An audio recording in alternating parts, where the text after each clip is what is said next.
Lisa était auxiliaire de vie, une femme douce et patiente qui consacrait sa vie à aider les personnes âgées.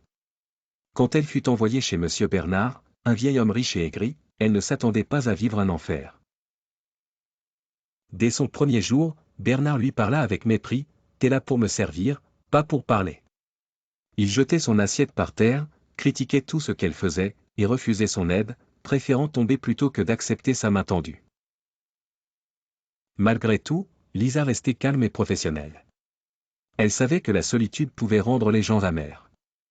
Mais un jour, il dépassa les limites. Alors qu'elle lui préparait son repas, Bernard renversa exprès son verre d'eau sur elle et ricana. « Oups! Nettoie ça, c'est ton boulot, non ?» Lisa ferma les yeux.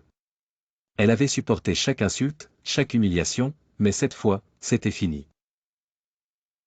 Elle posa doucement le torchon, le regarda droit dans les yeux et dit, « Monsieur Bernard, je suis là pour vous aider, pas pour être votre souffre-douleur. Vous pouvez me manquer de respect, mais ça ne changera pas une chose, je suis une femme forte et digne. Et sans nous, auxiliaire de vie, qui s'occuperait de vous ?» Bernard resta figé. Personne ne lui avait jamais parlé ainsi. Le lendemain, quelque chose d'incroyable se produisit.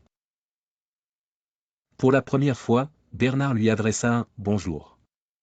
Puis, quelques jours plus tard, « Lisa, merci ». Il n'était plus le même homme. Peu à peu, il commença à lui parler de sa vie, de sa femme disparue, de sa douleur.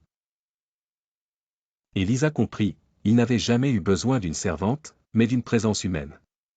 Cette histoire, c'est celle de milliers d'auxiliaires de vie qui méritent le respect. Sans elle, beaucoup de personnes seraient seules et abandonnées.